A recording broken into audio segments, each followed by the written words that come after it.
नमस्ते बच्चों, आज हम शिक्षा निदेशालय की विषय हिंदी कक्षा 6 की वर्कशीट नंबर 7 पर चर्चा करेंगे।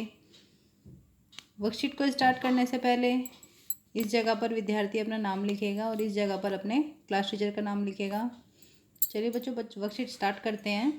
ये जो हम पाठ पढ़ रहे हैं ये बसंत का पाठ है, पार्ट 2 बचपन, जिसे लिया गया। उसकी आधी कहानी हम पिछली जो वर्कशीट गई हैं उसमें पढ़ चुके हैं, उसमें आगे का हम पढ़ेंगे, जिसमें लेखिका कृष्णा सोपती जी ने अपने बचपन का वर्णन किया है कि वो किस प्रकार से रहती थी, उनका पहनावा किस प्रकार का था, किस प्रकार का वो खाना खाया करती थी, क्या उनके लिए आश्चर्यजनक चीज़ें थीं। तो वही सब हमने अब तक पढ़ा। चलिए अब इस कहानी को आगे पढ़ते हैं। बच्चों, पिछले कार्यपत्रक में हमने जाना कि लेखिका कृष्णा सोपती जी ने इस कैंडल पॉइंट के ठीक सामने की दुकानों के विषय में बताया, जिसमें उनकी यादें जुड़ी हुई थीं। अब आगे चलिए पढ़ते हैं। वैसे डॉक्टर साहिब ने पूरा आश्वासन दिया था, लेकिन चश्मा तो अब तक नहीं उतरा। क्या आश्वासन दिया था? पिछली वर्कशीट में हमने पढ़ा था कि डॉक्टर साहब ने उनसे ये कहा था कि कुछ दिन में ही तुम्हारा चश्मा उतर जाएगा। लेखिका को भी ये विश्वास था। लेखिका कह रही कि लेकिन चश्मा अब तक नहीं उतरा, मैं इतनी बुजुर्ग हो गई हूँ लेकिन मेरा चश्मा नहीं उतरा। नंबर कम ही होता रहा, कि मेरा जो है नंबर कम ही होता रहा, यानी कि आंखें और ज़्यादा कमज़ोर होती रहीं। मैं अपने आप इसकी जिम्मेवार हूँ। लेखिका कह रही कि मैं इसके लिए मैं खुद जिम्मेदार हूँ।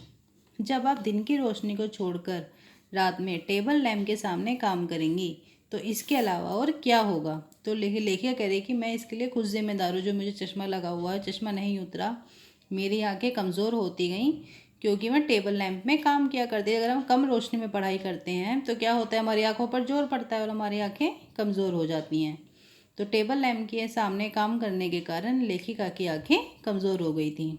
चलिए अब आगे पढ़ते हैं। हाँ, जब पहली बार मैंने चश्मा लगाया तो मेरे एक चचेरे भाई ने मुझे छेड़ा, देखो कैसी लग रही है। तो लेखिका कह रही है कि जब मैं पहली बार चश्मा लगाया तो मुझे मेरे चचेरे भाई ने छेड़ा। अब आप लोग भी जैसे क्लास में अगर कोई बच्चा एकदम से चश्मा लगा के आ जाता है जो कभी ना लगाता, तो बच्चे कैसे उसको छेड़ते हैं, तो उसके भाई ने भी उसको छेड़ा। उसके भाई क्या बोलता था? चलिए पढ़ते हैं। आँख पर चश्मा लगाया ताकि सूझे दूर की, यह नहीं कि लड़की को मालूम सूरत बनी लंगूर की। तो उसका जो चचेरा भाई था उसका मजाक उड़ाता था कि आंखों पे चश्मा तो लगाया कि ताकि दूर का नजर आए, लेकिन लड़की को ये नहीं मालूम कि चश्मा लगाने के बाद उसकी सूरत लंगूर जैसी बन गई है। तो उसका मजाक किया उसके साथ उसके भाई ने। मैं खींची, इसकी जगह पर मैं खींची। खींची शब्द यहाँ पर गलत है बेटा, यहाँ पर कोई और शब्द, यहाँ पर शब्द होगा मैं खींची, मैं खींच गई, है ना, कि मुझ पर यह क्यों दोहराया जा रहा है। पर शेर बुरा ना लगा, कह रही मेरे को वो तो लगा, अजीब तो लगा, लेकिन मुझे बुरा नहीं लगा। जब वह चाय पीकर चले गए तो मैं अपने कमरे में जाकर आईने के सामने खड़ी हो गई। जब उसका भाई चला गया तो वो आईने के सामने खड़ी हो गई कि मैं सेमी लंगूर तो नहीं लग रही हूँ। ठीक है, चश्मा लगा कर जैसे हम भी कोई नई चीज़ पहनते हैं, आज आईने के सामने बार बार लगा के देखते हैं, तो ऐसे ही उसने लगा के देखा। कई बार अपने को देखा, ऐनक उतारी, फिर पहनी, फिर उतारी, देखती रही। सूरत बनी लंगूर की? नहीं नहीं नहीं नहीं, हाँ हाँ हाँ।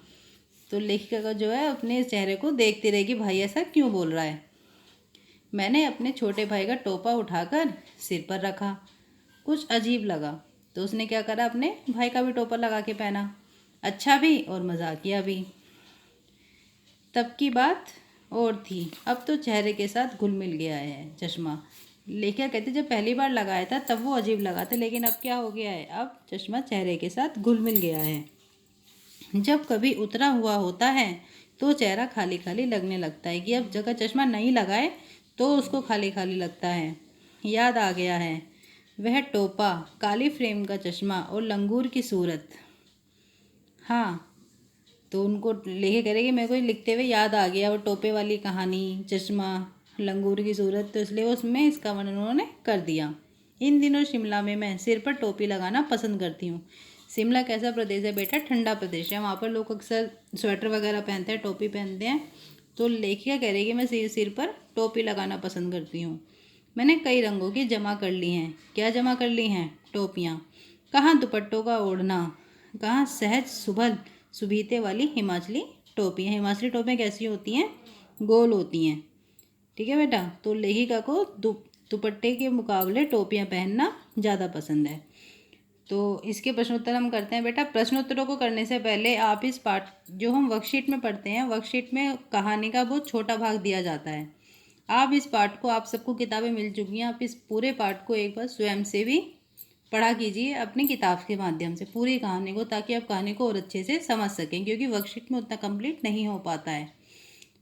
और उसके प्रश्नों का भी उत्तर आप करने की कोशिश किया कीजिए। चलिए अब इसके प्रश्न उत्तर देखते हैं। चश्मा लगाने पर उनके चचेरे भाई ने उन्हें क्या कहकर चिढ़ाते थे? देखिए इसका उत्तर मैंने इसमें बताया हुआ है। आँख पर चश्मा लगाया कि सूझे दूर की, कि यह नहीं लड़की को मालूम सूरत बनी लंगूर की। ठीक है, ये इसका उत्तर है। अब इसमें अगला प्रश्न है, अगर तुम्हें अपने लिए एक चश्मा बनाने को कहा जाए तो आप कैसा चश्मा बनाओगे? साथ दिए गए स्थान पर अपनी कल्पना से चश्मे का डिज़ाइन बनाओ। आप कैसा चश्मा बनाओगे? ठीक है ना, यहाँ पर आपको लिखना है आप किस तरह का चश्मा बनाओगे, उसका डिज़ाइन किस तरीके का होगा। जैसे लेखिका का फ्रेम कैसा है, गोल फ्रेम, उन्होंने बोला कि आपका फ्रेम किस तरह का होगा वो आप इसमें लिखेंगे और यहाँ पर आप उसका डिज़ाइन बनाएंगे, आप अपनी कल्पना से करेंगे।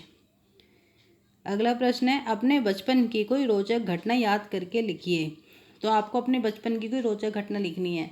जैसे लेखिका ने अपने चचेरे भाई के बारे में बताया कि वो मुझे ऐसे बोलता था, तो ऐसी कोई घटना कि आपने कुछ अजीब, कुछ ऐसा पहना कि आपके भाई बहन या घर में किसी ने कुछ मजाक किया आपके साथ। ठीक है बेटा, इस तरह से कुछ भी घटना आपका वर्णन कर सकते हैं। तो यहाँ पर ये हमारी जो वर्कशीट नंबर 7 है, यहाँ पर हमारी कंप्लीट हो जाती है। मैं अभी भी ये कहूँगी, इसके प्रश्नोत्तरों को करने से पहले आप एक बार इस पूरे पाठ को अपनी पुस्तक से ज़रूर पढ़ें, ताकि आप पाठ को बहुत अच्छे से समझ पाएँ। प्रश्नों के उत्तर, जो पहला प्रश्न है उसका उत्तर इसी जो पैराग्राफ दिया गया है इसी में से लिया गया है। बाकी के जो प्रश्न है वो कल्पना के प्रश्न है, इसके उत्तर आप स्वयं करेंगे। ठीक है बेटा, इन वर्कशीट को आप जल्दी से कंप्लीट करके अपने टीचर्स को भेज दीजिए।